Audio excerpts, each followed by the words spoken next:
That's right, I'm gonna drive out to a cemetery in the middle of a lightning storm and shove a metal rod into the corpse of Jason, and lightning's gonna hit it, all because I want to make sure that he's still dead. What an idiot!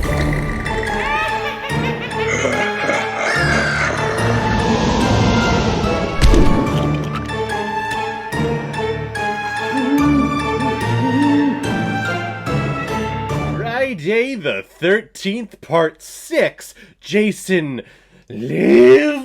Released in 1986 and is directed by Tom McLaughlin, who has also directed such films like One Dark Night, Date with an Angel, and The Unsaid. And the more unsaid about this movie, the better, in my opinion. And this film is starring Thorne Matthews, Jennifer Cook, David Kagan, Carrie Noonan, and Renee Jones. And the reason why we're talking about Part 6 of the Friday the 13th franchise, one, it's actually Friday the 13th here in spooky Halloween October month. To think that originally I didn't have this movie booked to be released on Friday the 13th in October for spooky Halloween month is just, it's booking malpractice on my part. Thank God I realized it though and I switched some things around, but the other reason why we're talking about Part 6 of Friday the 13th, Jason Lives today, is because it was a PayPal recommendation and donation from a contributor and supporter of this channel, Dr. Camp. You strike again. Thank you very much for your recommendation. You're killing it this month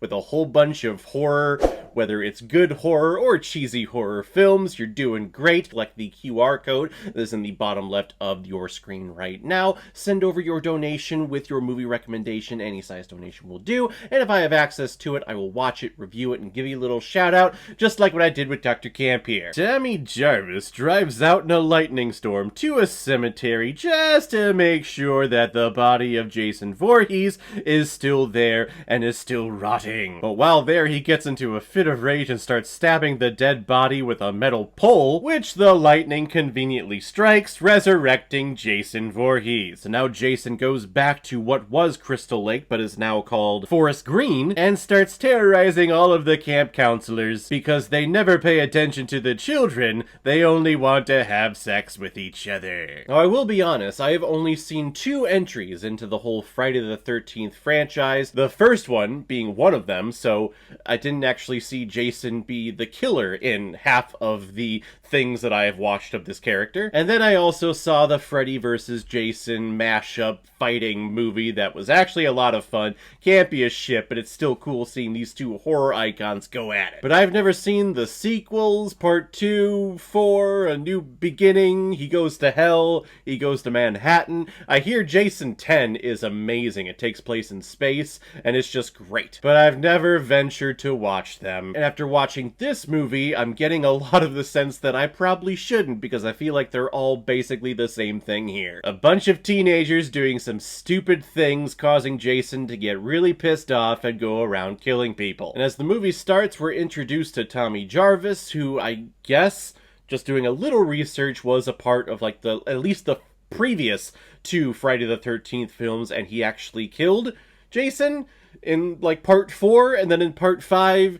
he suffered hallucinations and he was haunted by Jason's ghost, but Jason was never actually there. So that's why this movie starts with him driving to the cemetery just to make sure. But me being a newbie to this franchise, just seeing that, I'm like, you just dumbass. Yeah, let's go out to the cemetery during a lightning storm and let's dig up the dead body of the person who's just going on a killing spree. Let's fucking do that. So of course he comes back, and then we get the standard Jason Voorhees killing spree. He's really good at hiding in closets and in bathrooms, and will only peek his head out at the appropriate time so that it's a nice little jump scare. But he's always going after those teenagers who always seem to be having more sex than taking care of the children because they're camp counselors and they're not doing their job. This movie is all cheesy slasher killings that I'm not really a fan of. I just get a chuckle at it. I can't take it seriously. I feel like all of these kills need to have the cartoon sound effects to it, where we get like zing and whoop whenever he slashes and someone's heads goes flying or a car crashes or something. It's just a whole bunch of stupid teenagers, and then on top of that, we have stupid cops who's not taking any of these